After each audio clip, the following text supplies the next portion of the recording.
Hi hello అండి, welcome back to my channel.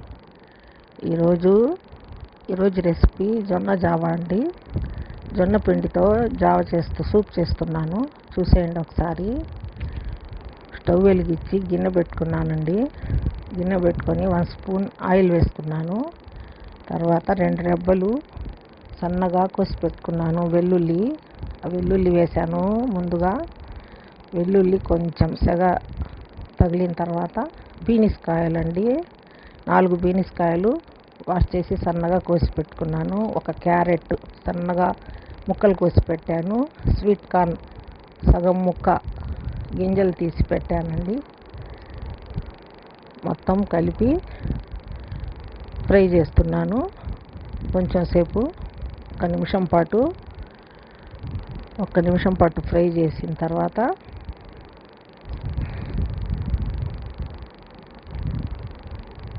కొద్దిగా నూనెలోనే fry అయినాయండి, మెత్తబడిపోయినాయి ముక్కలు. ఇప్పుడు చూడండి, 1 స్పూన్ నల్ల మిరియాల పొడి అండి, పెప్పర్ పౌడర్ అంటారు కదా, అది వేసుకున్నాను 1 స్పూను. తర్వాత 1 స్పూన్ సాల్ట్ వేసుకుంటున్నాను. ఒకసారి బాగా మిక్స్ చేసుకుంటున్నాను, ఆ ముక్కలకు పట్టాలని చెప్పి. సాల్టు, పెప్పర్ పౌడర్ మొత్తం కలుపుకున్నాను. తర్వాత వాటర్ పోసుకున్నాను, 2 గ్లాస్ వాటర్ పోసాను. ఇప్పుడు చూడండి, జొన్న పిండి కలుపుకుంటున్నాను. 3 స్పూన్స్ అంటే చిన్న చెంచాతో 3 చెంచాలండి పిండి 1 గ్లాస్ వాటర్ వేసి బాగా ఉండలు లేకుండా కలుపుకుంటూ ఉన్నాను. వాటర్ పోసి బాగా కలిపితే ఉండలు లేకుండా బాగా కలిసిపోద్దండి పిండి. ఉండలు ఉంటే మళ్ళీ గడ్డలు కట్టుద్దని చెప్పి ముందుగానే బాగా కలుపుకొని పెట్టుకున్నాను. అప్పటిదాకా చూడండి, వాటర్ మసులుతున్నాయి.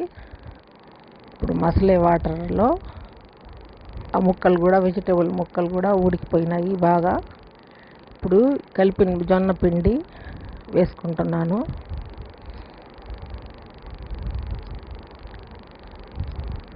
వేసి బాగా కలుపుకుంటా ఉన్నాను, గడ్డలు కట్టకుండా. 1 నిమిషం పాటు అలాగే కలుపుతానే ఉండాలి, లేకపోతే ఉండలు కట్టేస్తుందండి. చూడండి, ఇప్పుడు చిక్కబడతా ఉంది. ఇది హెల్తీకి మంచిదండి, బరువు తగ్గాలనుకునే వాళ్ళకి ఇంకా మంచిది.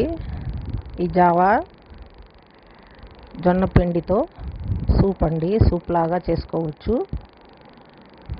చూడండి, అయిపోయింది, రెడీ అయిపోయింది. 1 నిమిషంలో బాగా ఉడికిపోద్దండి ఇది. చూడండి, గ్లాసులో కూడా తీసి పెట్టాను. నిమ్మకాయ కూడా వేసుకొని తాగితే ఇంకా మంచిది హెల్త్కి. ఇది హెల్తీ జావ అండి. చూడండి, 2 చుక్కలు నిమ్మకాయ పిండుకొని తాగితే ఇంకా మంచిది. ఉదయాన్నైనా తీసుకోవచ్చు దీన్ని, సాయంత్రం పూటైనా తాగొచ్చండి. అరుగుదలకి చాలా బాగా పనిచేస్తుందండి, బరువు తగ్గాల